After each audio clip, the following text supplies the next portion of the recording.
The following podcast is a member of the PokeCasters Network. PokeCasters Network, supporting Pokemon content creators, their shows, and the community of Pokemon fans. To find out more, check out PokeCastersNetwork.com or find us on Twitter and Facebook.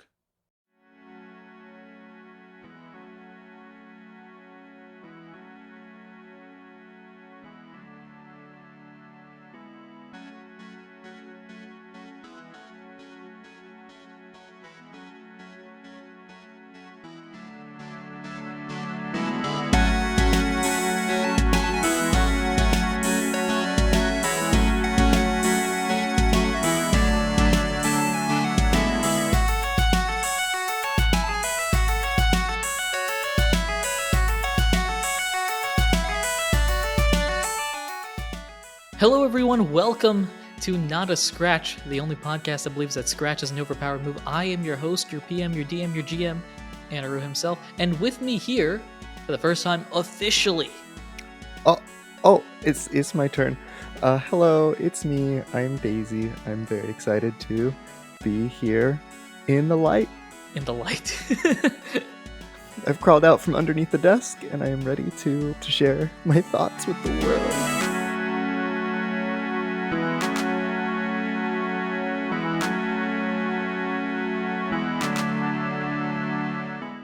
It's exciting. It's wonderful. Hello, everyone. Welcome to Arc 6. It's fun. It's fancy. We got a brand new coat of paint.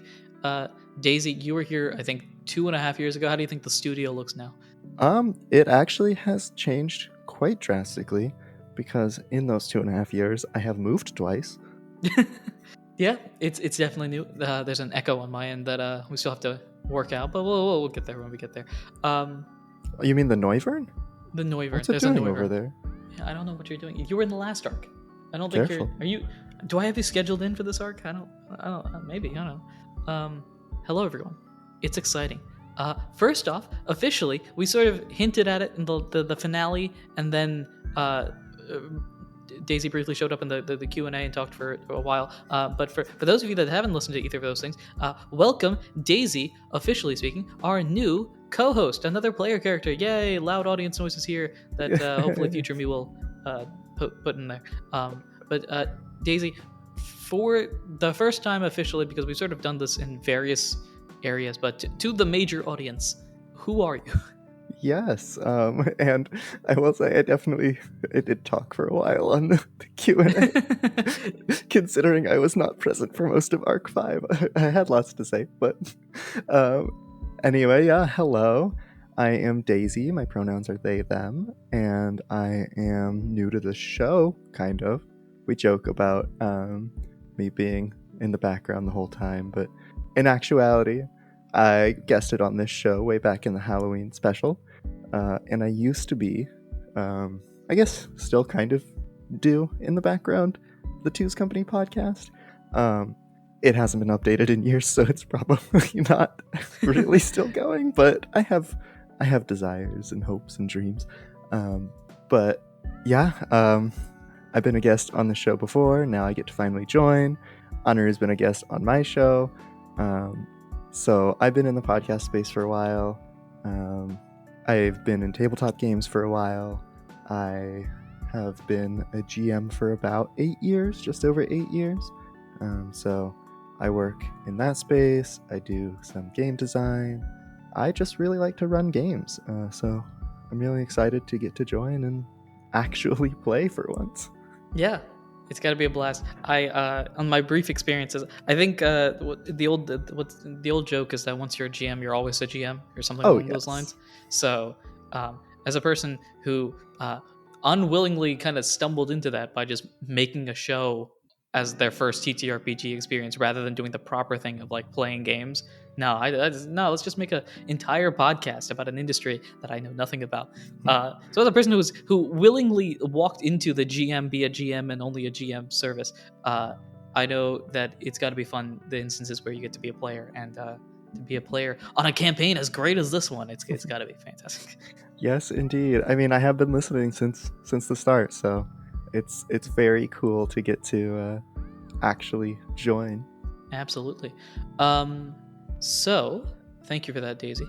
Normally, what we do is take a look back and sort of reflect on who our characters are and how they've grown over the past arc. But as you and the audience can tell, this is no ordinary episode. It's got the episode 0 in the title, meaning that it's pretty important for background information, but not plot progression necessarily. However, there will be a lot of plot points in the stories today that will be touched on later.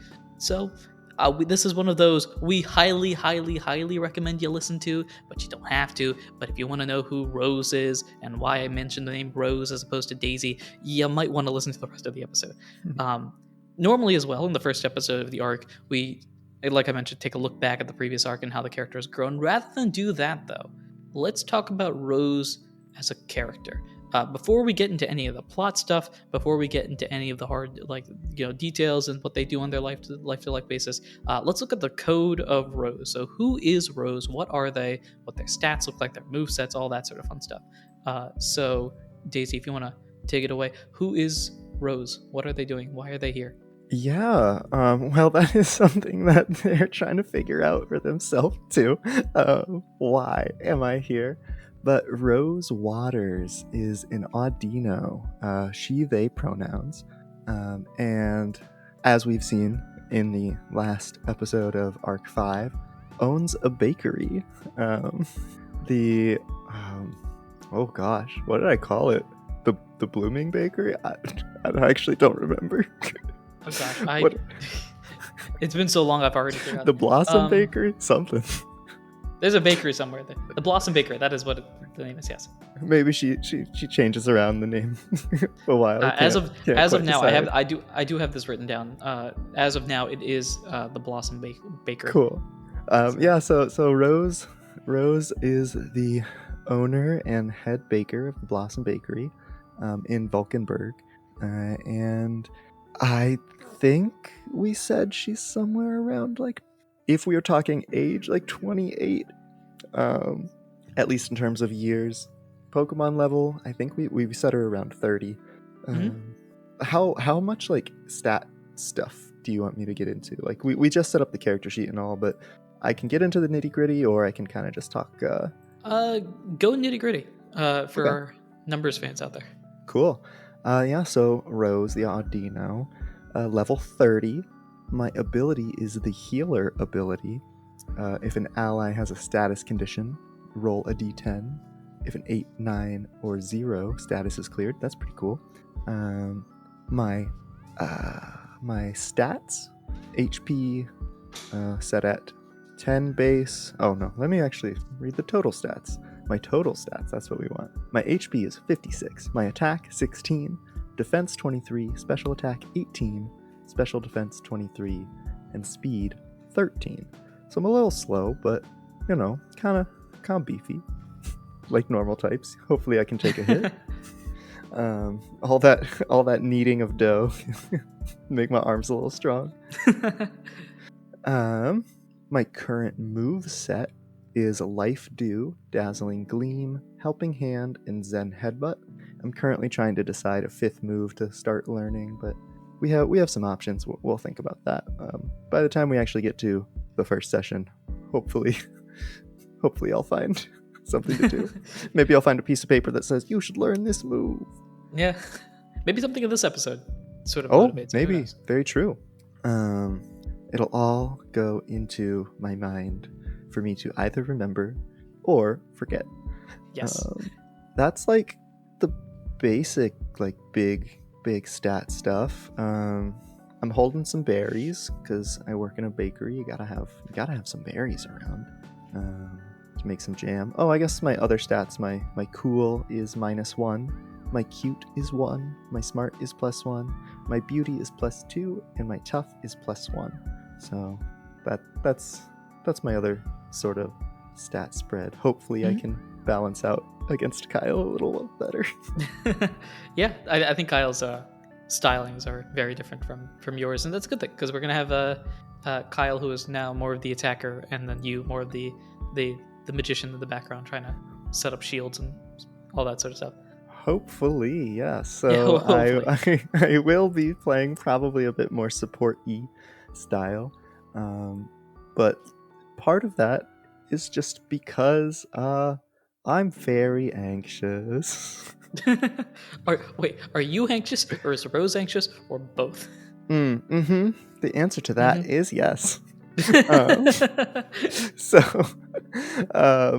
my attitude is a generally happy demeanor, but I can get sidetracked easily. But I have been running a bakery for pretty much my whole life. I think since she's been about, like, honestly, probably about when the guild stuff would have happened. So like around 10 or 13 area is when she started running the bakery. So that's part of the reason why she didn't go through the typical like guild structure. That, and I guess because Vulcanburg specifically didn't have a guild at the moment, but That's a good point. I was about to ask that question. Do you think you've been a lifelong Vulcanburger? I guess potentially. Ooh, that sounds tasty. I think she's been there for a little bit. Pretty much the reason that she took over the bakery so young is because she got it handed down from her parents. At the moment, her parents are no longer around.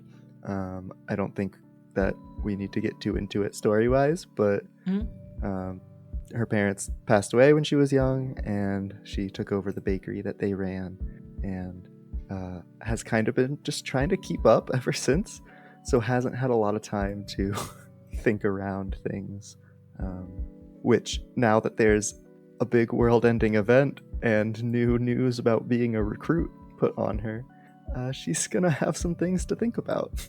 Yeah, absolutely. Cool. I don't know if there's anything else. Is there anything else about Rose that's interesting that ought to be shared before we jump in? Yeah, I can run down a few of the other things I've written. Real quick, the look that I have in Audino. She's light pink with white tones. Splotches of power. Nope, not splotches of power. Splotches of power. Just every now and then you just see these spike like sunspots or something. Just boom. Raw energy. Splotches of flour are covering an apron that they wear. It's full of pockets and has like some pastry tools in it. Eventually we'll probably see like a pendant dangling around her neck, but at the moment she doesn't have that. Rose owns the bake shop, and then because I'm very extra and I come from other systems that have like beliefs in things, I wrote down some beliefs, which are just like things that I can lean on in terms of like how Rose views the world or themselves or others, which my beliefs are: I will help those who are saddened. A sweet pastry can always bring on a smile, or similarly, a little sweetness can bite back the dark. Eventually I'll have a belief about Kyle. It just says enter belief about Kyle here, because I haven't seen Kyle much. Sometimes a little wisdom from the void fills the space just enough. I think that's because you made a comment about existentially insightful things that I say. That is true. For audience members at home, my personal belief is that Daisy at random moments in time will pull up with these quotes that just somehow make perfect sense despite not making any sense at all, and I think that's carrying over to Rose because of who's playing. Sometimes a little wisdom from the void does fill the space just enough, you know? Yeah, absolutely. And then the recruits have given me some place to be. I don't want to let them down. That's something we'll see once I'm actually like in the recruits, but for the moment, that's kind of my belief about them. And then more key phrases I have. How about we take a little break? I know I can do it. Would you like a PokePuff? I can fully imagine you just going to an enemy and being like, guys, would you like a PokePuff? I will tell you right now, if you try that on an actual like big bad, or one of the big bads or the big bad, I will have you roll for it, and I will have severe consequences if it fails. So you're telling me my research should be which sweets Hoopa likes? I think if that is the avenue you want to go down, go for it. If it works, to be a bunt cake because it's a ring. Oh man, this is gonna be terrifying. All right, Kyle, we're not getting these things at all. We don't need to go to Kyogre. We need to research Hoopa's Sweet Tooth. Come on. Guys, forget the legendary items. What I need is a bagel. Stat. Oh, gosh. A bagel? A bagel. With A everything donut. on it. Oh. That just makes me Perfect. think of everything everywhere all at once. Yeah. Perfect. That is Rose Waters in a nutshell. Basically, support Audino that will every now and then either spurts words of wisdom or throw powder on your face and then slap you upside the head. So we got to really decide. It depends on the situation, depends on the allies, depends on the enemies, etc. But that's our Audino friend in a nutshell who is joining us on the recruits. Any last minute things before we jump in? I don't think any other stuff right now from what I've written down. I think we can lay out what we got in our session 0. Perfect. So, without further ado, let us dive on in.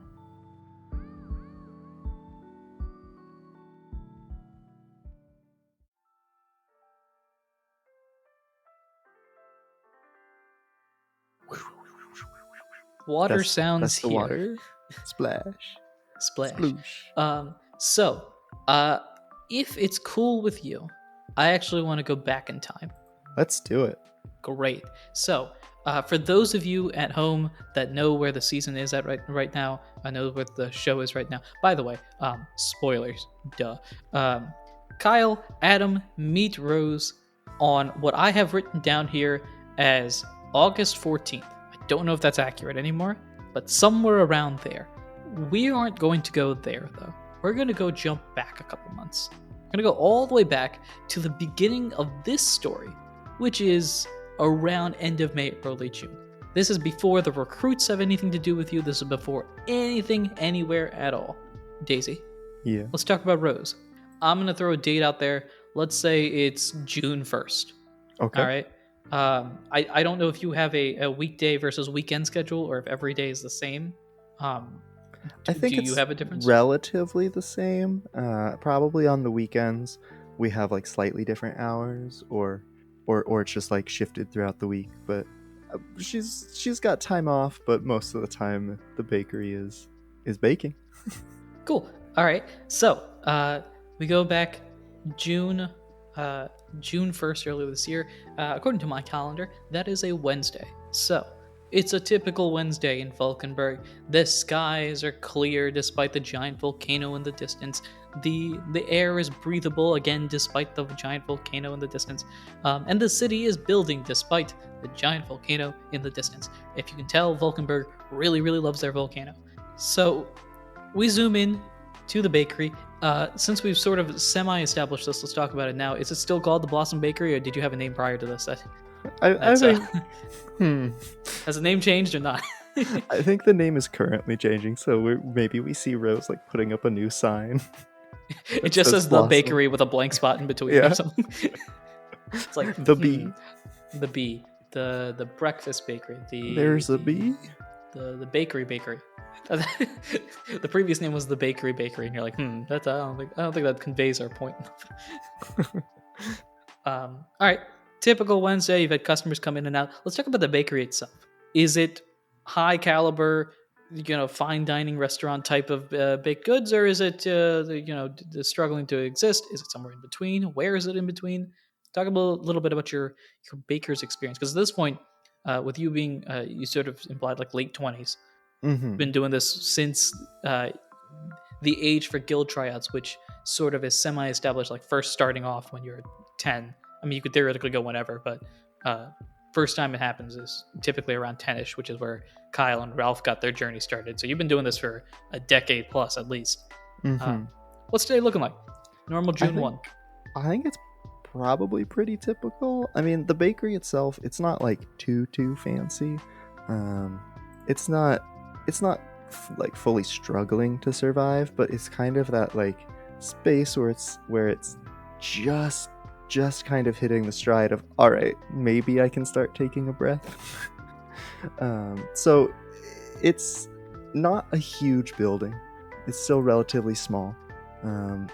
Probably like like a 1.5 story kind of thing, where it's got most of the bakery on the first floor, kind of a larger first floor, but then like the back half of that has a second floor where Rose lives. And yeah, she's just has some dough setting aside to rise, and is working on the sign. I think maybe we see what's a good Pokemon that would be like helping, like adjust to the sign, would you or like have step Bap at this back. point? Huh? Would you have Bap at this point? I think maybe, but whoever would be assisting in the bakery like counter service would probably still be inside. I'm thinking maybe this is like a throw. A throw, sure. Yeah, who was maybe just passing by or something, or was on some like construction crew, but sees Rose like on this big ladder and like has stepped back and like started saying things like, oh, maybe a little to the left, turn a little 30 degrees, to try and like make sure everything is all even. And this is you putting up the word blossom, I guess? Yes, or? Yeah. All along and whatnot. But yeah, early morning, not too bad. Not a huge rush yet, but I get the sign all set up, I think. And I say, oh, thank you. I not too good with the whole construction stuff, but names got to change, so. Yeah, got you perfectly, man. Completely understand, man. This is your bros guy, your bros throw. Yeah, man, perfectly understand, man. Yeah, it's Hilda, man. Might wanna bump it up a little bit. Yep. You just casually giving instructions to see as you're explaining this. Cool. And I think you've got a couple customers. Today's a normal day. Everything's calm, cool, collected, as it should be. Now I want to ask you a question about your legendary experiences. Yes. We have discussed in the past, in the previous episode, in the finale of Arc 5, we did say that codename was Regigigas, and more importantly, the one that you saw was Meloetta. This doesn't impact me much at all, so we can either do it now or say it happened in the past. Was Meloetta a recent viewing, or is it something that you saw as a child, and it's just something that stuck with you ever since? Yeah, so I have some thoughts about it. If you want it to be a more like recent actual viewing, I think we can have that. But my main idea is that if she had seen it as a child, maybe she actually did see Meloetta as a child, or just like saw something that she couldn't fully explain, so maybe didn't fully see it as Meloetta, but had some previous experience with either Meloetta or Meloetta adjacent things. It doesn't have to be now. It can be, when it comes to your character, your story. So okay, either now or in the past, up to you. It's just, depending on that, I'll veer this one way or the other. Yeah, then I think this was in the past, probably when Rose was about like 8 years old, maybe. One of Rose's moms, Camila, was a dancer, and every now and then Rose would have to stick around the bake shop while Camila went to dance class and whatnot, and had performances. But every night Rose would hear her like practicing out in the courtyard, just like little dances, and Rose really wanted to be cool dancer like her mom. Wanted to be cool. Wanted to be cool. Here's my cool stat, -1. But Rose wanted to like kind of follow in the footsteps of her mom and be a dancer. So she would sneak out and hide behind a tree and kind of watch. And off the top of your sorry to interrupt. Off the top of your head, do you know or have an idea of what Camila is as a Pokemon? I think any ideas in mind? I think Camila is an Audino, but okay. I think Rose's other mom, Sully, is what's the Pokemon from Sword and Shield that's kind of like Audino in the Pokemon Center? It's a psychic type, I I think. Is it, or is it a normal type? I can never say that. It's like Indeed or something. Oh yeah, yes. I know what you're talking about. Yeah. So I think Rose's Indeedee? other I think it's Indeedee. I think Rose's other mom is Indeedee, who's the baker.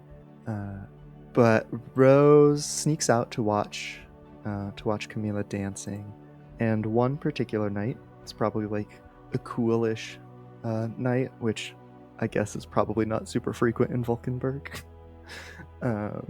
Rose is hiding behind a tree, looking around, and sees Camila dancing and twirling and jumping, and it's unclear whether Camila can see the Pokemon dancing around above her head, but Rose can see Meloetta dancing just above her mother, shifting around, and then a bright glow starts to take Rose's mom as Camila grabs a dangling charm, a pendant around her neck, and Meloetta looks over and sees Rose there and quickly dashes and like turns Rose around to not get blinded by this light, and says, "Be careful, it's not time yet."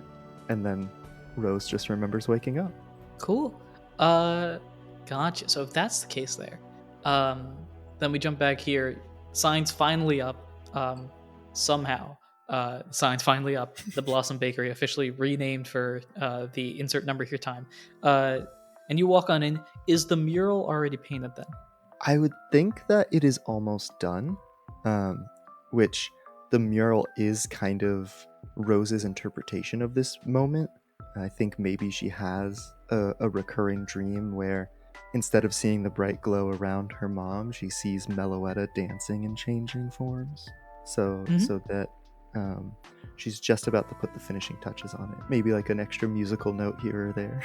Gotcha. So you walk on in, turn to your left, and of course, the giant mural of what we now know as Meloetta. For most folks that come in, it's just like, cool mon. Probably some,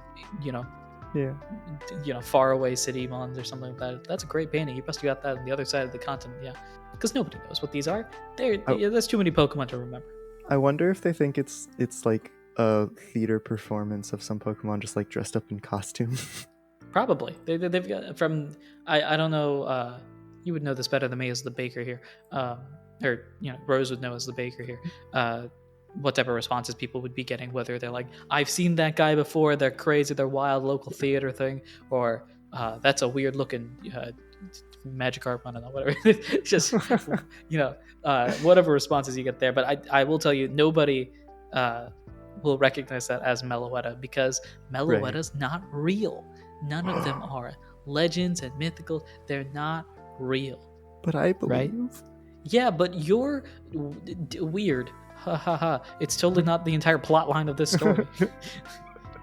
Yeah, there are people who probably question about it, but I'm sure there is one very adamant person who thinks it's like some very famous actor or actress. It's like, oh yes, I've never seen them in play, but I know that it's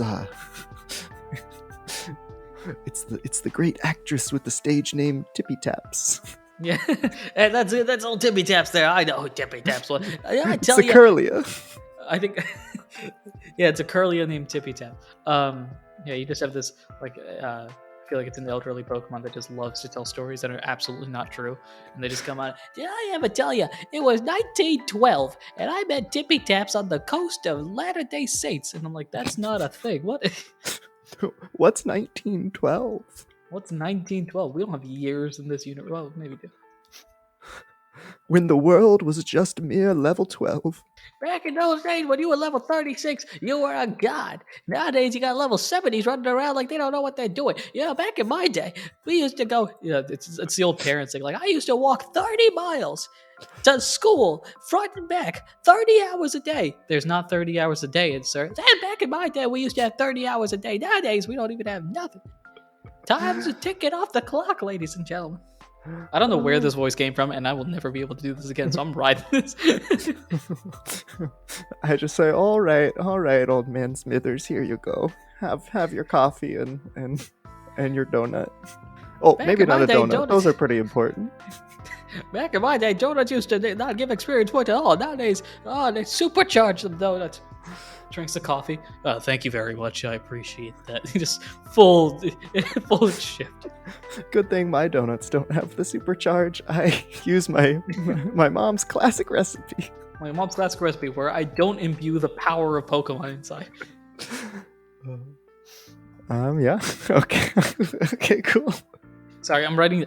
So I have a character list here where I write down all the like basic characteristics. So like if they're male, female, or non-gendered, name, actual species, and stuff like that. And I'm currently writing down all these brand new characters like Tippy Tap and Old Man Smithers and all that. I guess we'll have to add Cobble the Throwout in there too. Did you name Cobble the Throw? Perfect. I just did.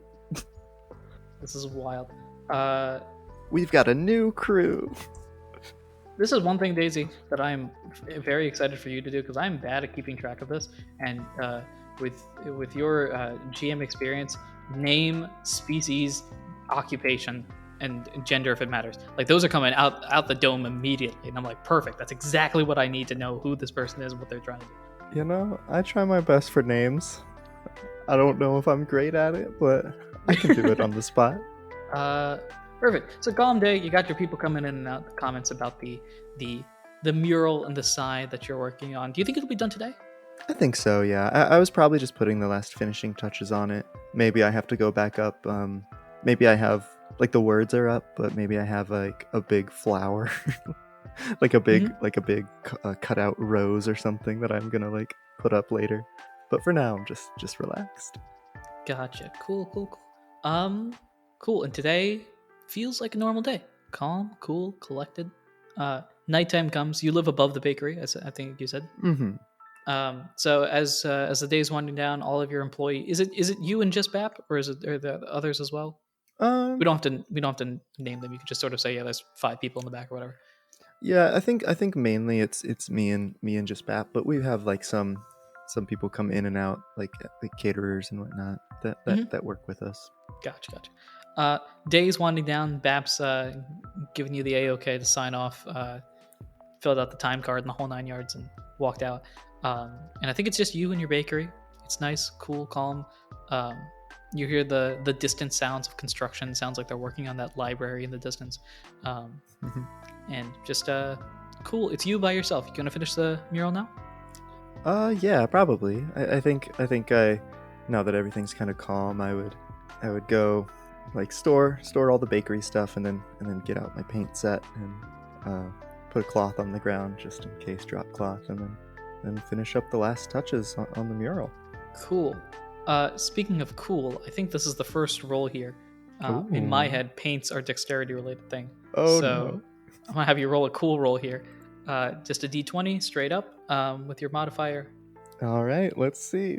I am -1 cool, so I'm surprised I got this much done on the painting. Oh, fun. I love that my first roll was a 7 -1, so that's a 6. Perfect. You're drawing this. You're not the best artist, I will say. There's an entire art museum that's actually in the city that you probably visited a couple of times, and you've seen fantastic artists. I think you are confident enough in your not confidence of art skills to know that you're not confident in the art skills. So as you're drawing, you can tell clearly, like, this music note, it's all of a sudden kind of veering in a different direction. Like, that is not a quarter note, that is a half note at best. Just trying to draw this out, but it's fine. It's not a complete. I won't give you the abject failure of, like, I accidentally throw a blue paint can all over the mural or something like that.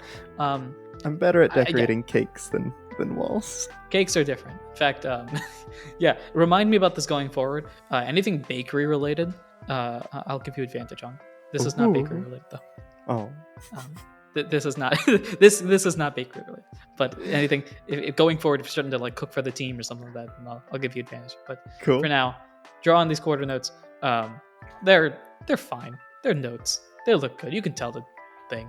You can tell at the end of the day what it's supposed to look like. And I think you look at the nearest batch of whatever baked goods you've got with different Pokemon images on them, and you can tell, like, yeah, a lot of these are pretty good. The ones that you feel not confident about, though, are also the ones that don't look familiar to you. You look over and you see this sort of blue whale-like creature with red lines around it.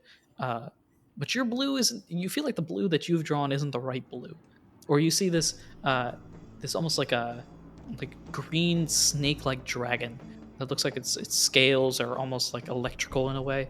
Yellow lines surrounding it. This like ferocious mouth that seemingly jumps out of the cookie. And while it implies that it does it, it's a good job of this snake-like creature jumping out. The green isn't right. You know that, but you can't make the right green. Like with other things, you've made a Venusaur before. Like the Venusaur looks like a Venusaur. You can draw that perfectly. There's that's done perfectly, and you feel like it's a similar sort of green in a certain way, but not quite. But it is, but it's not. And I feel like Meloetta is a Pokemon that fits into those standards. It's a Pokemon that nobody seems to recognize, because when you show these cookies off, they're like, "Wow, fun Fakeamon here." that's a fourth wall break. I call this one Splashy. I call this one Splashy. Yeah, and those are fun little creatures. They're like mythical, like just fun little drawings that I think people draw all the time. Of like, it's the same way I think in the human world. If you were to draw like Superman's not real, but you can sort of get there. Like, what if there was a Pokemon that could do this? Yeah, exactly. What if there was a Pokemon that could do all these sort of cool things? And most people sort of fantasize them up as like the equivalent of comic book characters of like, wow, that's really cool. That's a fun little drawing there. And those are wrong, but your Meloetta is right. Right. And that's the thought that you have. Finish off your mural. I think at this point it's good. It's done. Do you sign your mural? It's part of your wall. Probably. That's a good question as well. Is it like a canvas painting? Is it physically drawn on your wall? I imagine it on the wall. I think it's actually like, I think the entrance to the bakery is like an arch, and I imagine like one version of Meloetta is like on the left side, and the arcing jump of like musical note chords is going over the arch, and on the other is a spinning Meloetta in the other form. So actually right now I think maybe I'm on that same ladder but on the inside trying to get the musical notes, and that's probably why it wasn't so great, because I was like stretching real weird. Just like I didn't want to move the ladder. But you give that in mind as finish off, all's good. I'm gonna let it dry, we'll see how it looks tomorrow, glaze it over if necessary or anything, and we're good from there. And you head up to bed. And now I'm gonna do the thing that I do for all of my player characters, which is dream time. I'm gonna have you roll an Arcana check. Because this is plot related and I feel like it, I'm gonna give you advantage. Okay, what is Arcana again? Arcana is a smart roll. A smart roll. Cool. I get a +1 for that. And with advantage, that I rolled a 10 and a 14, so 14 + 1 is 15. Perfect. Full success. So, nice, calm, cool, smooth as you glide into sleep. As you open your eyes, you look and see yourself in a very familiar situation. This is the dream that you've always had. One of your moms is outside dancing around, the other one is presumably inside cleaning up or baking. And you see the creature that you recognize, the one that's on your mural, the one that's up there, continuously being, doing their thing. This probably isn't surprising to you. I think you mentioned this, right? You've had this type of dream a number of times. Everything operates the exact same. It's exactly the way that you expect it to be. The flash of light occurs. That creature jumps down at you, says that it's not your time yet, turns you, it sort of hides you away, turns you away. Flash of light, and then it calms down. The next step, I think you say normally, is to wake up, right? So you wake up, but the location you're at is not your bed. You're not in the dream. You're not staring at one of your mom. You're not awake in your bed. You're not downstairs in the mural. You're not in a location that you recognize. Because currently, right now, you are at the foot of a large, dark mountain. Oh no. I haven't seen this mountain before. You have not. I think, would you have been one of the people that, like, one of the types of people, either via school or just in general, that would have visited, like, the mountainous areas or volcano areas nearby? The ones nearby, probably. But if there was any, like, larger school field trip, I think that she wouldn't be able to tag along. Okay. So this mountain does not look familiar in any way, shape, or form. For one thing, as you breathe in, you can tell the air smells of like moss and dirt, and definitely not the fire and volcano and soot that you're used to. Volcano normally very light. Even the volcanoes in Vulcanberg, they're light and they're technically active. They're just not doing much, and so it actually helps out in a way. Weird environmental magic that occurs in the background that actually makes that worthwhile. This, however, no lava smell, no heat smell. It smells like a dirt mountain, effectively. You can see behind you is just empty darkness, and in front of you there's a path that seems to wind around the mountain. In fact, right now, you can see the base of the path to your left. Oh, okay. Well, this is strange, but I guess I should Also, continue. at any point in time, if you want to roll for something, please let me know, and I'll let you roll for it. Okay. I don't know if that applies now or going forward, but just let me know. I think very much at the moment, Rose is in the state where you like don't realize you're in a dream, where it's like, I will say this: you've had dreams before. This does not feel like a dream. This feels too real to be a dream. right. So it does. It's very much that feeling while you're dreaming. You're like, there's literally nothing else. This is all that could be true and happening. Mm-hmm. So she's like starting to walk up that path because behind her, the darkness that she came from looks a little unknown and a little scary. So she says, I'm just, I guess I should see what's up here, and starts walking. Sure. And you walk around the winding path, climbing higher and higher up the mountain, until you finally reach a point where the path effectively stops. You look to your right at this point. To your left, about if you were to walk 12 feet to your left, you would fall off the mountain. So I don't recommend doing that. If you look to your right, though, you see a slight indent in the mountain, and there is a giant door that seems to be blocking this sort of path. There's a small area that seems to be openable from the other side. If you're inside, you can open it to look outside, but right now that is closed. I guess I would tentatively look at the far drop to my left and inch my way closer to the door as I see some rocks tumble down and Yeah, you see say, a couple oh, of pebbles. I don't want that. Ding, ding, ding, ding. They disappear into the abyss. However long you've been climbing up, it's been long enough that whatever fog is around us is high enough. Like you've gone past that at this point, so the rocks, tumble into the abyss. There's a end point down there. The problem is the fast way of traveling there probably not ideal. So you look Yeah, I over haven't to the... unlocked fast travel yet. No, I would not recommend unlocking it at this point. You look to your right, of course. That door is there, and looks like a door. It's a sturdy door. Yeah, I think I'm tentatively like walking up to the door. I have my hands like nervously tapping my fingers together, and just like calling out, saying like, "Hello, I don't know how I got here, but if there's anybody there, could you maybe help me figure out where I am and how to get home?" There is no response as you say this. Then, as I make my way, or once I get close to the door, I'd probably knock and then repeat that. Say, hello. When you knock and say hello, yeah, you hear that the knock seems to echo on the inside of the door, and then you hear a single booming voice that just kind of shoots out from the door itself almost. Basically, one word: password. Oh no. This is where my out of game knowledge of needing to remember a password probably would be useful.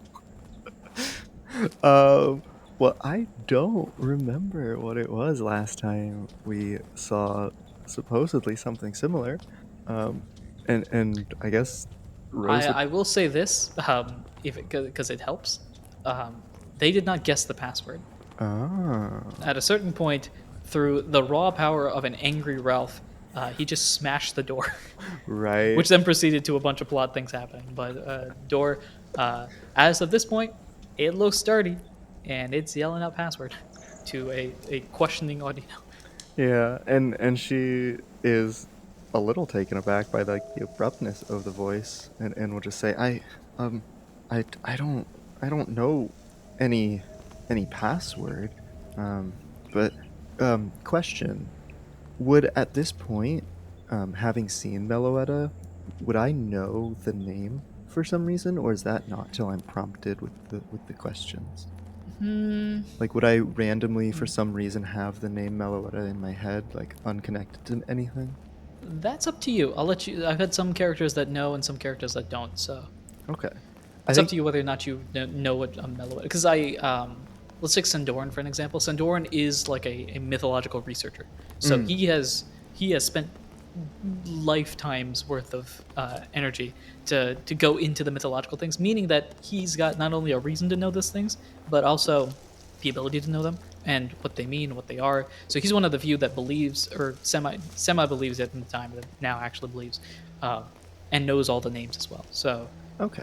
it's up to, but for him, that's because of research. I have another character, Pearl the Empress, who knows it and was just deemed as like, oh, that's old Wild Pearl, just saying random things. But Pearl's like, no, I know this is factual. If you don't want to believe it, that's fine. But I know this is real. And then it turned out it was real. And Right. Pearl is smart enough not to brag it in everyone's face, but I but like think so Pearl is more like this situation where she's got the name in mind and knows what it means. I think then I don't necessarily have a connection to like I don't know that what I've been drawing or what I've been seeing is Meloetta, but for some reason every time I've woken up from that dream, I've like had the name on my lips. So when this password calls, she just says like I don't know any password, but Meloetta. As you say Meloetta, you feel the mountain atmosphere change almost. It's been dark, it's been gloomy, it's been anger filled. Like even you climbing up this mountain, I think have gotten a little bit more perturbed as you climb up, just got a like pure exhaustion. But you say Meloetta, and the mountain sort of changes. Now it feels like the mountain is looking at you. Go full like Sauron, Lord of the Rings style. The eye is looking at you. The mountain is feeling you. It's trying to figure out who you are, what you're doing here, why you're here, because that's not the password. The door doesn't open, but it's interested why you know that name. What is that? That feels like a very cold like moment to just happen. So I think Rose like was like slightly stepping back in shock at the password prompt. But this like Oh, also the door, or the voice behind the door says, I forget if it's officially like wrong answer, but it's like wrong answer. I think that causes her to like step back a bit, and one of those little pebbles that was on the ground like gets caught under her foot, and she falls, and very much in the like, I guess maybe it's anime like scramble when there's a character on their like on their butt with their hands behind them, like starts to scramble like backwards with this big cold feeling of this mountain staring at them, and just goes I don't know, I don't want to be here anymore, and like slowly starts to scramble, and then gets up and like runs back down the path. I think she's Okay. very startled, very like uneasy at what's happening, which like running and still looking over her shoulder behind her. So if she does end up just like running into the dark, she doesn't pay it any mind and just keeps running. Okie doke. I gotta pull out my die here on my end. There we go. I want you to roll stealth, I guess, which is a cool roll as well. I can't believe I'm giving you multiple cool rolls. I want you to roll your stealth against my mountain's insight, I guess, or Okay. perception. Either way, it's the same side. By the end of Go the ahead and zero roll. session, Rose won't be a character anymore, actually. Yeah, this is the start and end of Rose. If I keep rolling cool. Go ahead and roll a stealth cool roll here. I will roll a beauty roll on my end for my mountain. We literally just talked about the gambler's fallacy, but I rolled a 5, so that's gonna be a 4 with my -1. That's cool. Remember how I well, you wouldn't remember this. I think I ended last arc with like every bad roll in history. Well, rolled a nat 20 to start off arc 6. I told you I'm a good influence. This mountain knows where you are. Don't bother hiding. It's not gonna work. And as you look behind you, I think the fog has started to clear. Not in a good way though. The fog starting to clear feels like, oh, that's a good thing. That's we're getting away from danger. But no, the fog is clearing because the mountain has chosen to eliminate the fog, and instead you can see behind you there's a couple of Pokemon. Best way to describe it, just shadowy figures that look like they belong to a creature, that are going down this mountain chasing after you. Ooh. And they know where you are. and they will not. The hiding does not help. So, run. Insert meme here, I guess. I think I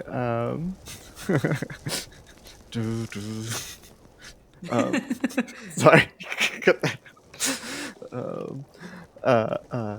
I think that she like looks behind and still sees this clearing in the mountain looming overhead, and these Pokemon pivoting down, and just plants a foot then and says, "All right, what do you want?" And you see, ooh, how would if you? Oh, this is not what I was expecting. All right, Directed let's, at the mountain. All right, sure. The shadows of the creature seem to stop, and then one seems to step forward, and it's a smoky creature. It doesn't look like it's obscuring its own view. I think it's taken the fog and hovered it around itself so that you can't actually tell what it is. As it looks to you, and sort of just it's got its hands out almost. It's using the fog as its hands, so it's now this creature that's enveloped but can still look at you and see you and talk to you.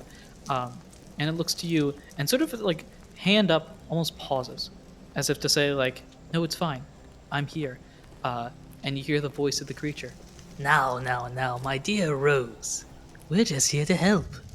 We're here to provide you a new opportunity, an opportunity to be part of a team, a group, an organization designed behind our succession, our proof, our ability to move forward, prove that our power is useful. And you, Rose, have a very, very special power indeed. Why don't you join us?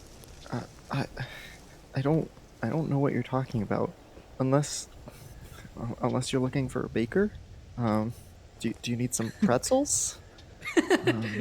I look, this is all confusing. I don't know where we are. I'm not special. I don't have what you're looking for.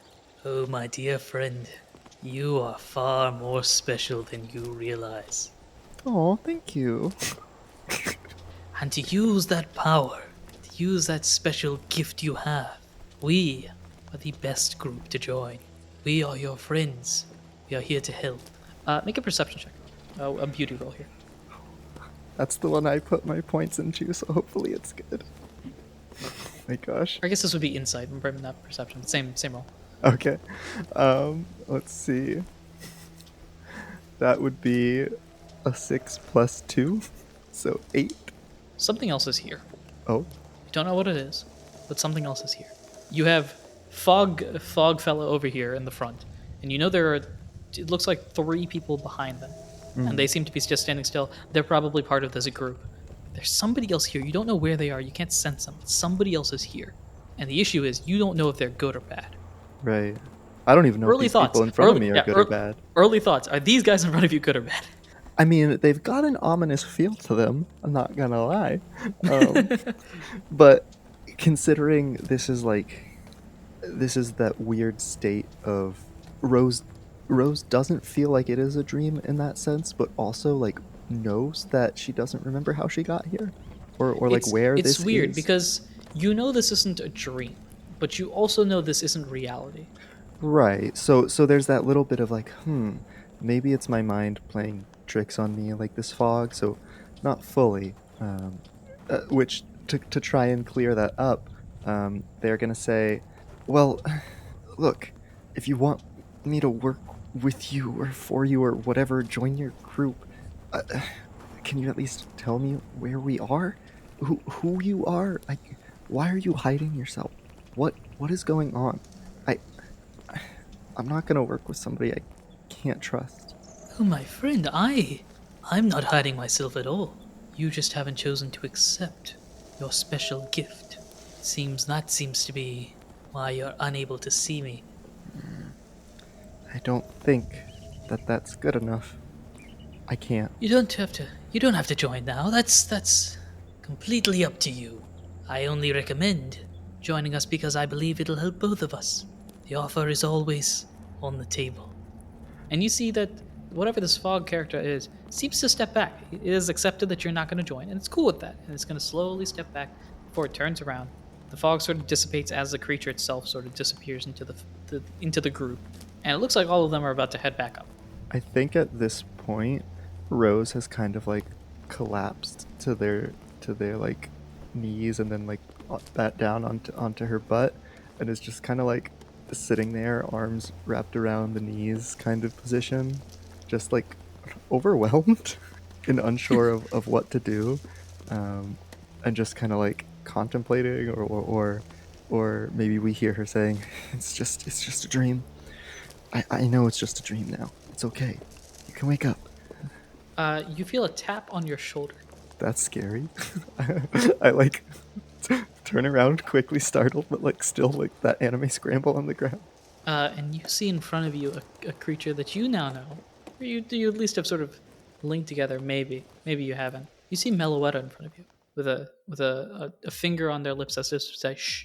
I like I'm about to say something like it's you, but then hush real quick and like nod.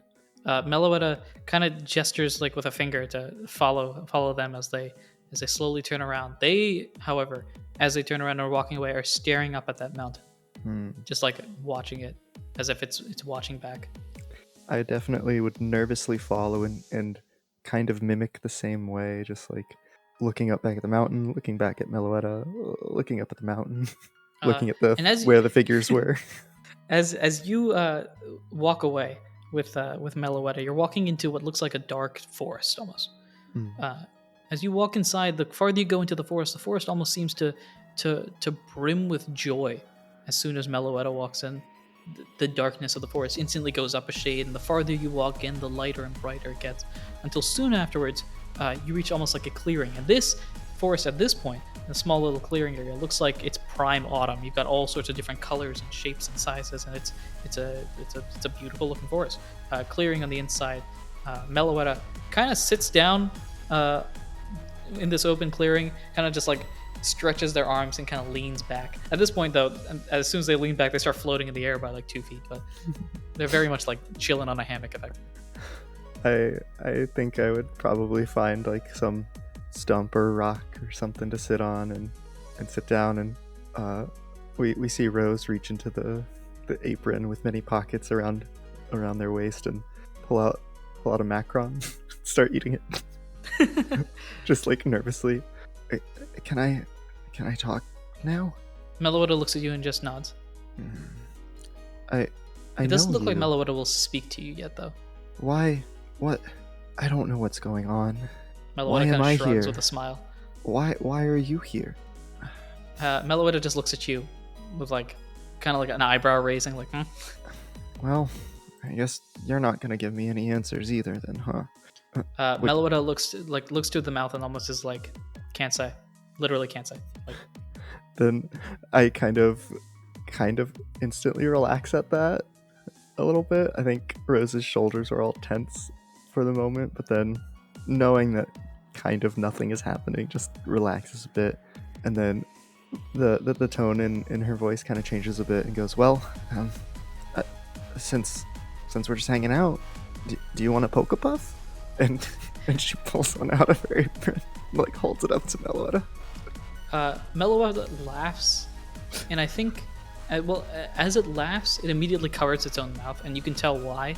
Meloetta can't speak for some reason. Kind of laughs, but as it's laughing, you can tell no sound is being made, and then Meloetta almost like sheepishly like covers their mouth and looks at you like, did you see that? You didn't see that, right? It's okay. And if Meloetta doesn't take it, Rose puts it back and then stands up. I think Meloetta would take the Pokemon, okay. but just unable to respond back. And Rose says, well, if we can't speak, then maybe we should just dance. And I think Rose starts to try and mimic the dance that she saw her mom doing and what she sees in that dream, and just like drifting around this field, looking to see if Meloetta like hops in at any point. Maybe they can communicate through dance. Roll performance. That's a cute roll. Ooh, okay, let's see. What do I have? Cute is +1. Come on, dice, don't fail me now. Ugh. I really gotta get this figured out because I rolled a 3, so that's a 4. You try dancing, and for whatever reason, it doesn't seem to have the same effect. Either maybe because you can't remember it, or it's not operating the same way. Maybe you don't have the styles of a dancer mom. But Meloetta, I think, like eyebrow up, kind of confused. Like, what are you doing? It doesn't look like dancing at all.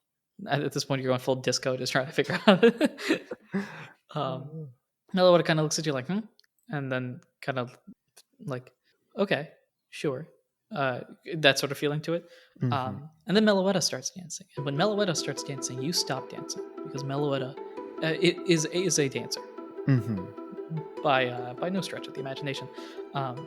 And as it dances itself, you can see almost like a chord of music notes coming out wherever Meloetta previously was. Like if you move your mouse on a computer, you know how like the after image is still there for a little bit. It's almost like that, where the chords are falling outwards and they start to expand outwards. And as they expand outwards into the forest, you can see the forest where the leaves are like decaying autumn style start to regain their green color, almost as if they're bringing life back into the forest. Despite the autumny sort of feel that the forest has given. Meloetta starts dancing. To you, this looks basically like Meloetta was dancing a while ago. Mm-hmm. And then Meloetta, after dancing, comes down to you and says the same words they've only said to you this entire time. It's not your time. Meloetta pauses for a second. Yet, flash, you wake up in your bed.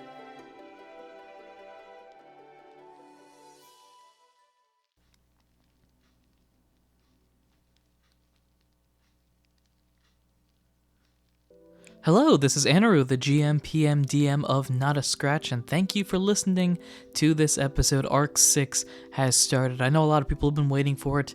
It is finally here. We're starting off with a cool one, introducing our brand new player character, and so much more. So thanks for listening. As always, episodes come out weekly, so be sure to follow us, subscribe, and do all those important things you ought to do when supporting a podcast. We've got a schedule in place, and I'm not doing everything. It's surprising.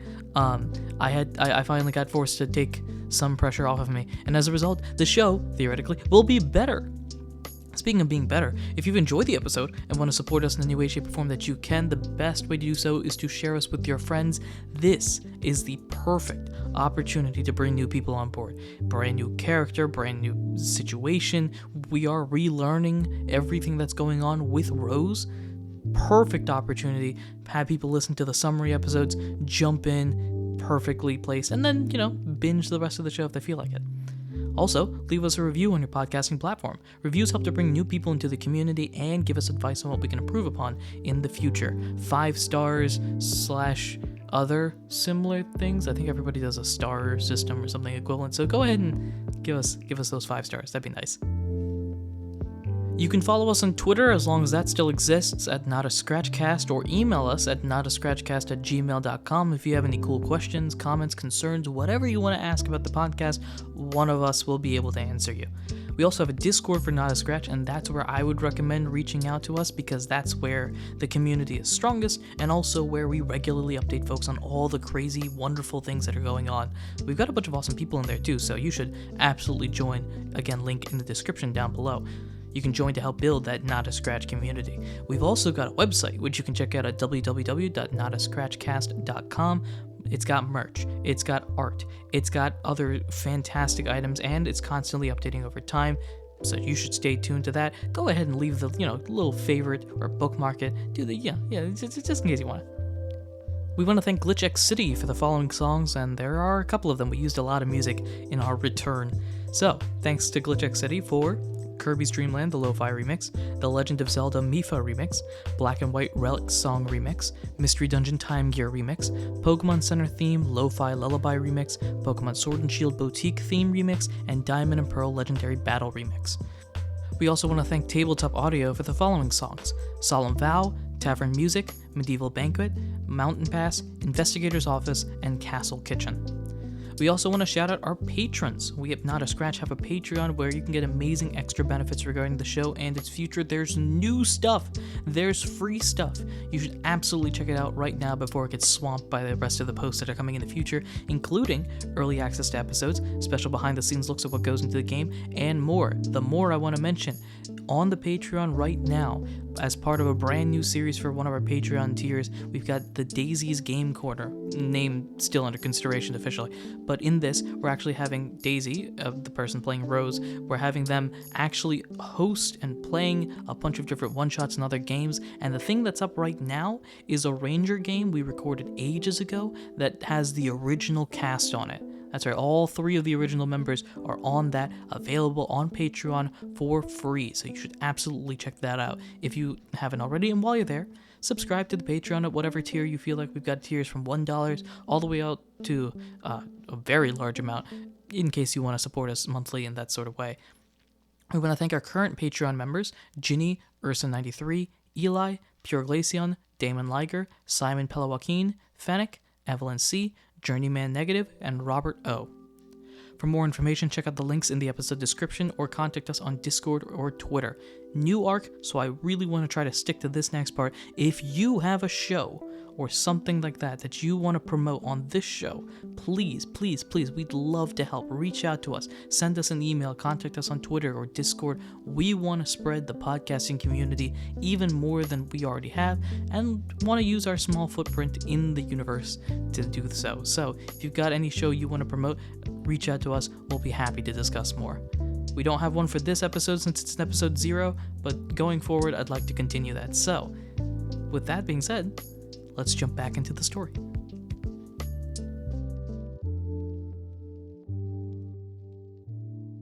You wake up in your bed. Oh, I sit up with a start, I think, and just say, wait, can you teach me? And I think confused. you fully wake up. You hear Bap outside being like, "Wait for what?"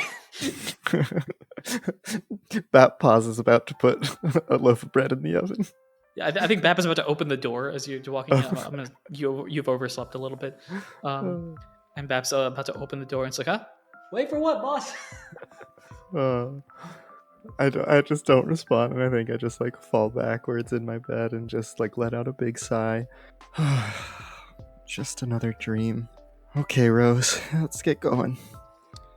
You get up and start to dig through your apron, I presume. All right, I'm gonna ask a dumb question. Do you wear your apron to bed? Probably not. It's Okay. probably like just like draped over a chair nearby. Gotcha. Okay, cool. As you put on the apron, you notice as you put it on, your apron feels lighter, and when you check, you are missing a PokePuff. Like I had, I don't know, I had 5 when I went to bed. There are 4 right now. In the back of Rose's mind, she's like thinking, maybe. But then just like shrugs it off with, midnight Maybe. snacks. Nah. And we keep on going from there. That's the big moment there, and I think every now and then you have dreams that are similar to the latter dream. To the forest one. Instead of having the mom dream, you have that occasionally, but other times it's a dream of just you terribly dancing and then Bellawetta dancing afterwards. Come down. It's not your time yet. And as time goes on, as the weeks go by, the line is almost the same, but it changes every now and then. It'll soon be your time. It's almost your time. Variations of that, sort of implying that whatever time is coming is getting closer and closer and closer. But there is no like, today's the day, buddy boy. Like, there's none of those instances there. So you have that going. What are your thoughts? You've had the same the dreams previously. You can feel free to override me if you want. I'm gonna say those dreams happen like every now and then, not like they're not weekly, they're not bi-weekly or anything like that. It's like, I had one on the 1st, I had one on the 12th, and then I haven't had one for 60 days, and now it showed up again. But these are coming in like weekly at this point. You can almost clock them. Like at a certain point, you're going to bed like, today's the day, I know it. Go to sleep, you wake up, having had that dream. Like, Yeah, I think they like had started out to be the distance where it's like just long enough for me to kind of forget about it. But now it's a little more frequent, and I don't know if Rose's like thoughts about it or demeanor around it changes too drastically. I think maybe she slowly starts shifting away from the like, oh, it was just a dream to, wow, that's a really big dream, huh? that's a big deal, huh? But I think every time that Rose wakes up, we see them sit up out of bed and say "wait" again. We probably have the same comedic bit with that every time.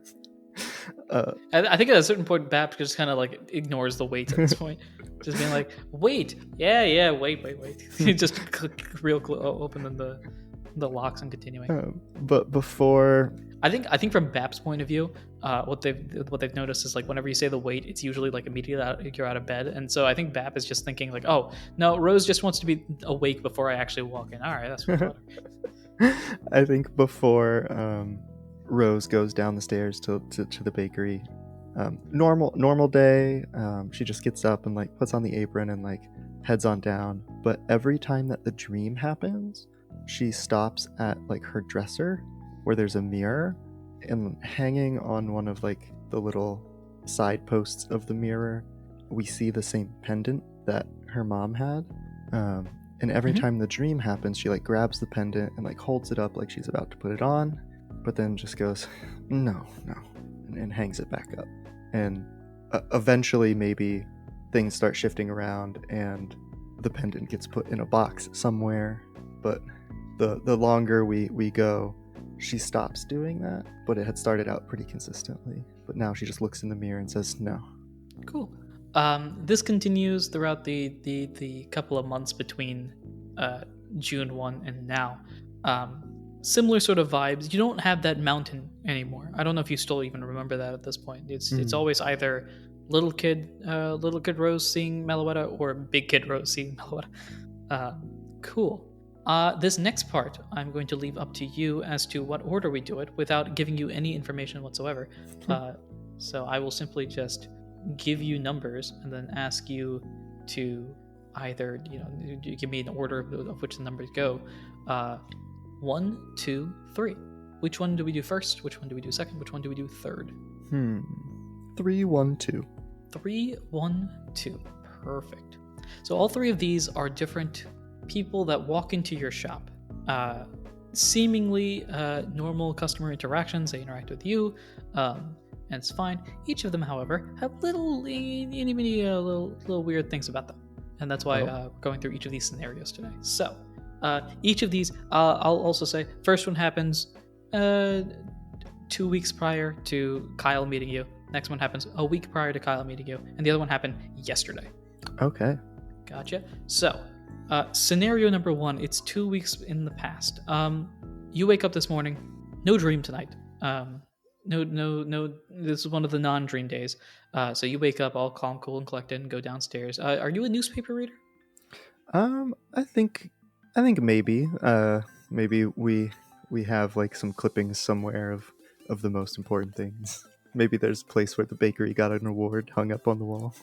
Okay. Today's newspaper is down there if you want to read it or not. It's up to you. BAP's already down. It seems like customers already come in and BAP's ringing them up, kind of jotting things down. Yeah. What is your first priority? Yeah. I don't think I'd like dedicatedly read the newspaper, but I think I would like take a look at the front page, see if there's anything nice and interesting before I head into the back and start getting the dough prepared. Just roll for me a d20 straight up, just for luck. Okay, here we go. Natural 20. A nat 20. Okay, sure. All right, sure. Oh shoot, how am I gonna do this? This is where it counts, baby. Okay. I'm really good at reading the newspaper. Apparently. Sure. Okay, cool. Got it. Nat 20, you're reading the newspaper. Today, for whatever reason, you're on top of things to the point where you are actively done with everything that you need to do, and it's not even halfway through the day. So you're just casually at this point reading through the newspaper. Business is at a low point in the day. Everyone presumably out for lunch. I think BAP's even out for lunch at this point. You're just kind of like manning the register in case somebody shows up, but no one's going to show up. Just kind of going through the newspaper, being like, interesting details about this. Sounds like there's a play going on that's been going off in the Fluvia state. They seem to be finalizing some sort of train revitalization project that seems to be improving the train system so that it's more efficient as things go on. That's establishing itself throughout the Outcast region. You're hearing conversations about this explorer that's going off, finding all sorts of cool things. their name is named Indy the Phanpy.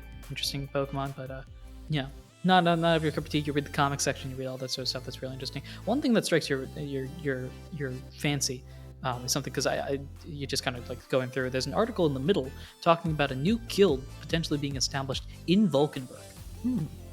So this would be an 8th guild, which has gotten a lot of attention because this is the farthest out east that a guild has been established, and it's going to be in a brand new state. It looks like there's all sorts of famous people that are coming out there. All sorts of recruits are in the process of coming out as well. They're starting to establish this sort of idea. Yeah, I think seeing that, Rose just like ponders for a second, like, a guild. Maybe should I never got to? Should I? No. It does talk about how, like, once it's established and over the coming weeks, once it's formally formalized, they'll have like the guild leader, and then look for guild members to populate them. They'll do a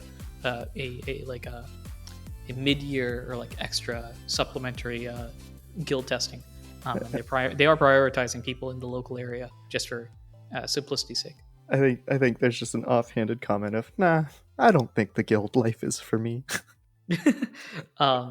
And you continue forward. I think lunch hour is about to end, and you're like folding the subs and about to get things prepared, and Bap just bursts through the door, just full on like boom, like if it forgets the door, like the door like swings wide open, it's like winding back down. Bap is running inside, like oh my gosh. Oh,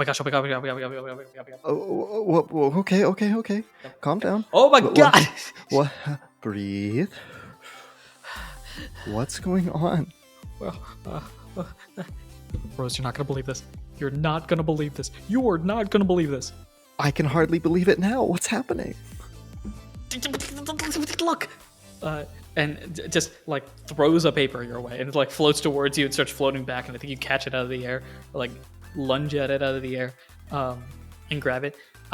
And you see this very crumpled paper, because Bap has been like charging with it throughout the entirety of the city. It feels like it is an official notice from the governor, I guess, to ask you and Blossom Bakery to make the baked goods for this large ceremony that's being held in a couple of weeks about the guild setup. Like the formal meeting is happening in a couple of weeks, and they're asking you and your bakery to make an order that to your eyes looks like it has an extra 0 at the end. Like and then so you see the order, and it's like, whoa, that's big. Below they've listed, we have we are willing to pay this poke amount for the baked goods, assuming all is available and like all is well done. And that number is a number you've never seen before. Whoa, new number just dropped. I didn't know those numbers existed. I didn't know you could have that many digits in a number and count it as money. I think Rose just sits down and looks at Bap and just says, okay. Bap at this point is running around like is running laps around this bakery at this point. It's like, oh my gosh. We're gonna need some extra hands. Do you know any Machamps? And big order time has activated. So you are full on going through at this point. Forget regular customers. I mean, they matter. But like, hello, governmental giant deal with huge number that you've never seen before. Bap is out here like already writing down a list of things like, when I get rich, I want to buy this, and this. Bap is full on down that list. And I say, Bap, first we're fixing the sign. And we look Bap's out like, and we see the big like flowers just like hanging off by one single nail. And also I think some of the extra help we've hired, I think there's a graplock working in the bakery, and maybe we off to the side see an auxiliary in like a suit jacket training to be like a waiter. Yeah, we flash forward like 2.5 days later. Bap has gone full like army sergeant at this point. Like, now listen up here, sergeant. When we are baking goods, we are baking property. We are baking dreams. We are baking reality. Do you hear me? Yes, sir. Yes, sir. Like full on. When we are baking goods, we are baking good. Yes, sir. Yes, sir.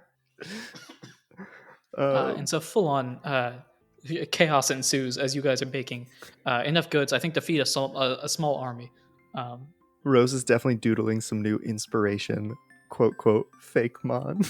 to Yeah, add to at this point, these. with the final design, you have being not only head baker, but like they've directed this towards you. Like Bap is all proud and everything, but this is at the end of the day your mission thing. So you have final say over everything. And I think with the cookies, some of them you're like drawing you're drawing every single Pokemon you think of. We see some biscotti shaped like Arceus's little like yellow ring thing.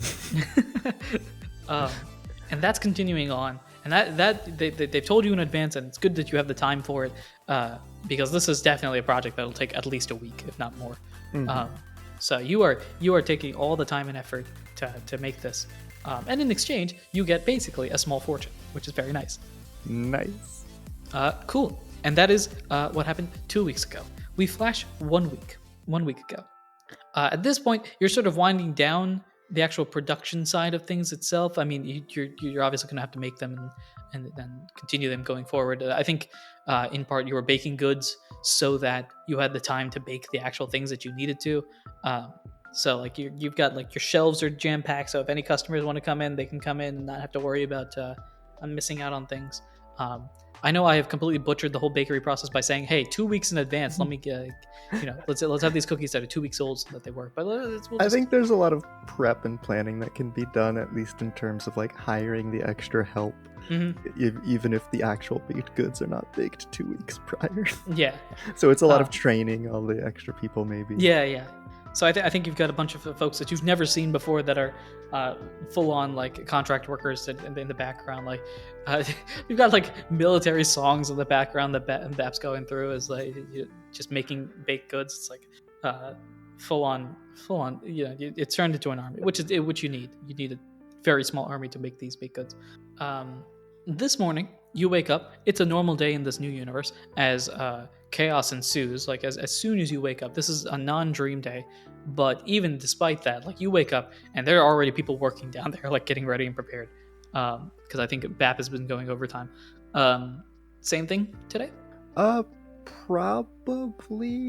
Probably focused more on like going down and actually saying hello to everybody. Yeah, just being like, hi, appreciate the help. And instead of having a little bit of a relaxing morning, probably more of going right to work. I think we definitely see that throw from before. I called him Cobble the throws there. I think we see Abernathy the Graplocked. Who else is there? What would be a weird Pokemon to have there to help? I think there's just a snow runt running around. It's named Greg. Yeah, Greg. Yeah. Shout out Greg. And then we're getting to work. Loud clamoring in the background, but it seems to be like a seamless motion. It's all smooth in the kitchen. Very, very cool. Things are going through. Newspapers there again. Are you going to read it today or not? Probably not. I probably don't have the time today. Gotcha. Work boom and everything like that. And later in the day, it's the afternoon, things are calming down, and you hear a loud boom on your door, like someone's knocking on it. Just. Oh my goodness, that's a loud boom at the door. I think somebody's knocking. Hold on. And I stop whatever I'm doing, brush all the flour off of my hands, and head over to the door. Like we're open. The door, I think, swings open, and you see a Rhyperior standing there. It looks like an officer. They've got the full badge and everything like that. Hello? Hello. Are you, Miss, flipping through a notebook and everything? Miss, Rose Waters? Yeah. What's going on? I'm in the middle of working, baking and stuff. Are you here as a customer? You can. No, we're here as part of an investigation. Do you mind giving us a couple of minutes of your time? I like look back at the bakery, look at a watch that's not on my wrist, and like look at Bat to see if they've got it. And Bap like somehow not even in the picture, but still somehow gives you a thumb up. And then I like tentatively be like, oh, okay, but I do have to. I've got a lot of things going on. Oh, it'll take maybe 5-10 minutes. Okay. All right, do you mind stepping outside real quick? Sure. And I slowly close the door behind me. Say that one more time. Sorry. Oh, I say sure, and then I step outside and slowly close the door behind me. Gotcha. The officer Rhyperior kind of looks around a little bit, then shows you a picture of some sort of cloaked figure. Now, have you seen this fella before? Roll for me history, I guess, some sort of smart roll. Okay, that's a. What is my other smart? My smart is 1, so that's a 12 plus 1, 13. I think my initial response though would be like, oh, well, that's somebody in a cloak. I can't really see who it is. You sort of recognize this person. Not for any particular, like you haven't seen them in real life, but you've seen them in the newspaper before. There's some sort of, like, there's some criminal. I don't know what they are, but there's some sort of criminal. Look, I don't know. I don't know why you come here. I've seen something about some robberies in the newspaper, but I haven't seen anybody come into my store, if that's what you're asking. I haven't sold any baked goods to a masked, hooded person. We have reason to believe that they may be in Valkenburg at this point. You can see he's going through like notepads of papers. And then do you recognize the name that's listed on here as well? The name on there is the Magician Thief. No, sorry. I don't spend a lot of time with thieves. I haven't seen them. So, is that all right? Is that everything? Just letting you know. Yeah, that's all we need. Just letting you know. They're in Valkenburg potentially at this point. They are dangerous. So be wary about that. Do you remember what your history roll was? It was a mixed success versus full versus half. Sure. I think it was a mixed, right? I think so. Yeah. Yeah. So this Rhyperior is like they're dangerous, they're violent, etc., etc. From your vague recollections from the newspapers, you know this criminal is a thief, but like an elegant thief. In non-violent, I just accidentally like, whoops, I just stole your thing, my bad. And you also know he sends them back all the time. So he's a thief that like borrows stuff. Now they're jewels and other rich items, but he is a borrower and not a thief, but technically a thief. You know what I mean? Yeah. This Rhyperior clearly not a big fan. In fact, I think with your mixed success, you know this Rhyperior, or at least you recognize this Rhyperior slightly, because he's always in the newspaper of being one of the guys that chases after this thief, but never gets them. So, which is partly why he's probably like, this guy's a piece of scum and like the terrible piece of the earth, and you're like, that doesn't quite fit, but all right. Okay. Well. Anyway, have if fun you see with them, your chase. if you see them, let me know. They are masters of disguise and magicians as well, so be wary. And he gets real serious about this. Everybody around you could be the thief. Just watch out, all right? Okay, so should I report you to you? Yes, report me to me when me... Wait, what? Oh, I don't know. You said anybody could be the thief. If they the disguise, I guess I'll start telling you everybody I see. There's a polytoad over there. What? A polytoad? Wait. Over there. And he just runs off. He just runs straight off to where that polytoad is. Okay. There's a Klefki over there. And just vamooses yourself over. Okay. That was that. I brush myself off and then I guess I get back to work. And that's the exciting thing for this week. Weird, Bap. Weird. Bap. You walk in being like, weird, Bap, weird. Meanwhile, Bap is in full military outfit, being like, up to, what's weird, boss? Nothing more than that. All right, back to work. Yeah, liverwursts. I don't know if liverwursts are a thing in this universe, but you know what, whatever. And we cut over to yesterday. Calm, cool, coordinated day. I'm just going to roll to see if you had the dream. In the previous weeks, you haven't. Ooh. So this night, you did have a dream. they've gotten even more frequent at this point. I think you are basically getting them every other day. This is the first time that it's back-to-back days, actually. Oh. So you wake up with a wait, and Bap's like, "We can't wait. It's tomorrow." Oh, I guess so. And sure enough, tomorrow is the big day. Today's the actual like bake all the big stuff day. Tomorrow is the bake all the cookies and other shorter term items today. Day, but today is big day. A lot of your chefs, a lot of your bakers are down there already starting to get some of the bigger items done.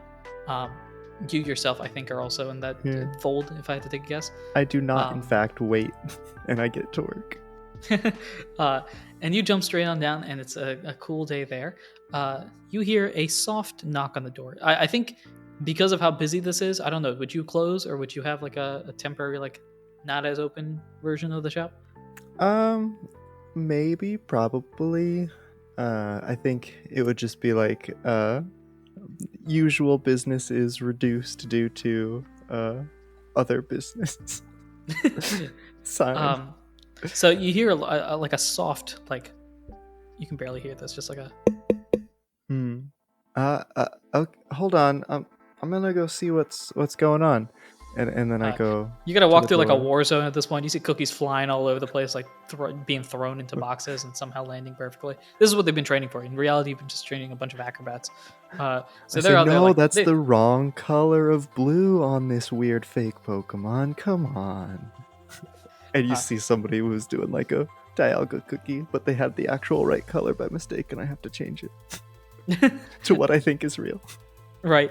And you hear a soft knock on the door. Hello? And I slowly like peek out the door.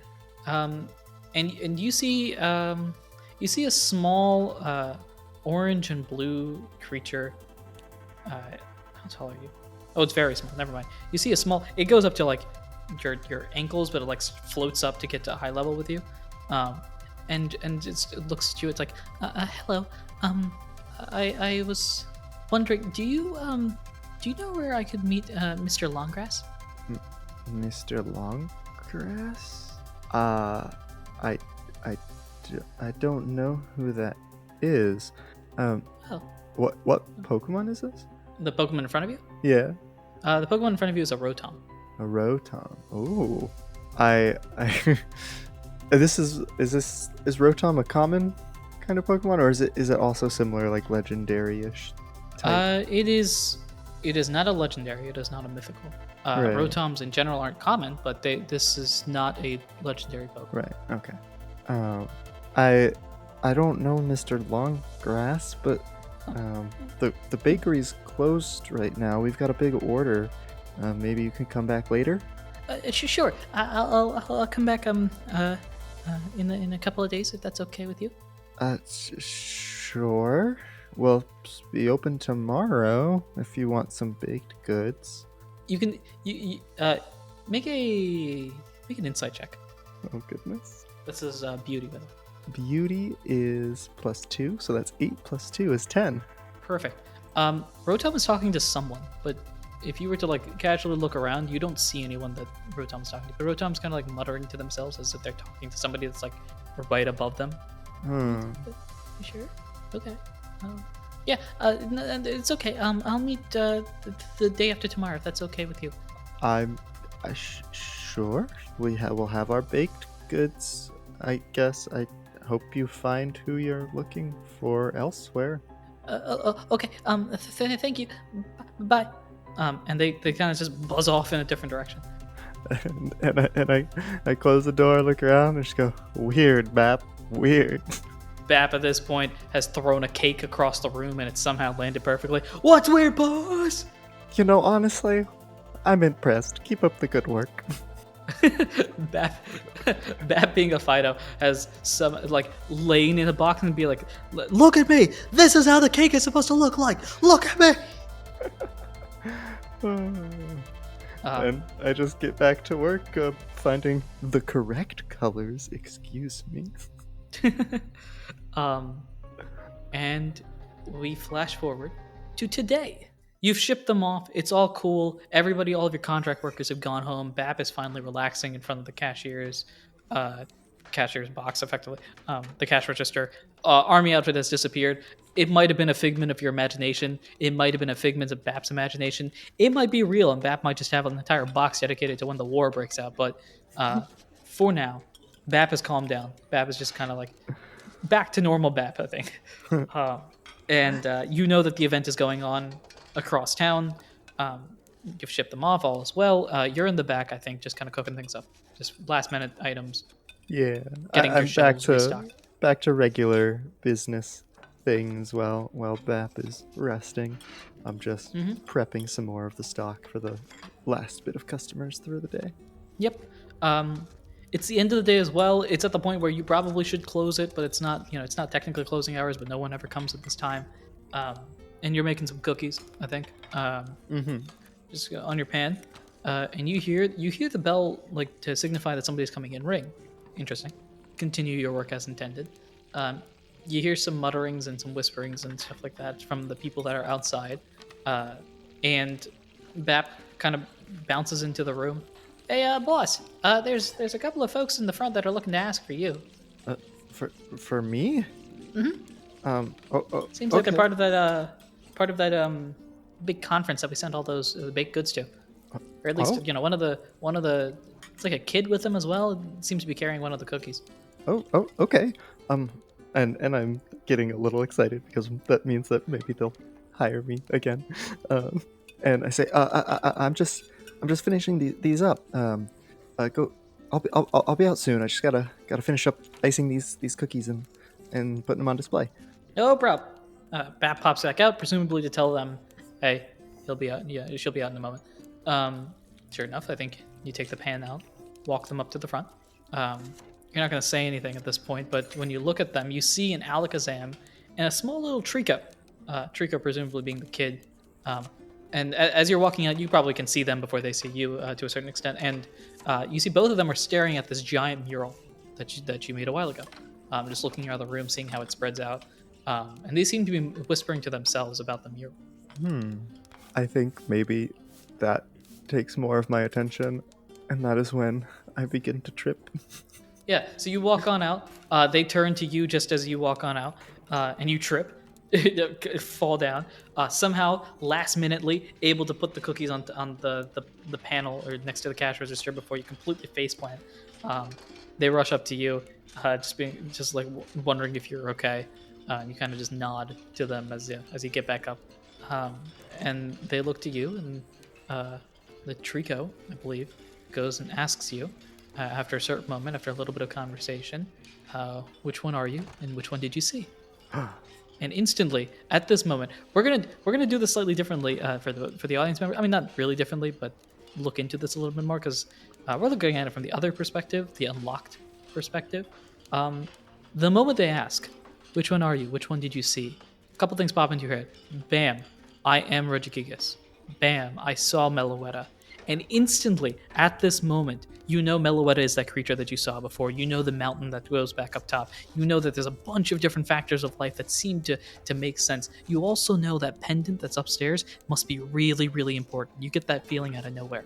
A bunch of other thoughts that are popping to your mind, the legendaries that you've seen. You know your colorations. No wonder the colorations are wrong, because this is the right coloration. Oh, wait, that's because I couldn't understand it before, but now I understand it. Now the pieces are connecting. Puzzle pieces are going into your mind. It's a giant brain meld of information that occurs as you respond, I presume. Yeah. And however I said it before, I say it that way. very, very nervously and surprised and unsure about everything because so much has just filled my head. I just say, yeah, I'm Regigigas, and I've seen Meloetta. Here's where I'm going to do something slightly differently. Different. You're staring at them, so you're facing the door right now. As you face the door, you see. I'm going to say the windows are open. You face the door. You're looking at them as you answer, and from your perspective, you can see Meloetta in the window, just pointing to now and mouthing, "Now is the time." And that's where we end this episode. I faint dramatically. Oh my gosh! Catch me, Bap. Bap is not here, and I think Adam and Kyle are too busy talking to each other. So you're just going. But that is the end of this episode. The next episode, we jump back into the story. It is up to you, Daisy. I'm saying this in episode, but it doesn't really matter. It's up to you whether or not you want to share anything that's happened in this episode with Kyle or let it matriculate on its own. Because you don't have to share information if you don't want to. And then next week, everyone, we begin Arc 6. Now, there's a lot of avenues that I've got planned in place, and really, I'm just going to have... I might literally start it off this way, where the characters walk outside, and then they see 6 paths in front of them. Which path do you want to go down? And then just let them run havoc. I don't know how I'm going to do it. Oh my goodness. Because I have a lot of ideas of what could potentially happen, and I'm going to let them choose. Very exciting. It is exciting. Daisy, thank you for joining me, not only today, but going forward. I'm very excited about this. I know Muhammad is as well.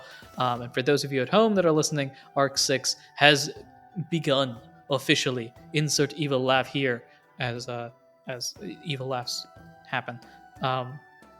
Very, very exciting indeed. Daisy, your thoughts, actually, real quick, before we... My thoughts are... about anything that's happened this episode. There's a lot of stuff. And I'm about to go on a trip, I guess. That sounds about right. And not just the kind that just happened with my cookies. Although very, that very is that is probably going to happen occasionally. That is the end of this episode, everyone. Thank you so much for listening, watching, and supporting the show in any way, shape, or form that you do. I have been your PM, your DM, your GM, Anirudh himself. Oh, right. I get to respond this time. You get to respond. And I've been Daisy, playing Rose. And until next time, everyone, take care. Bye.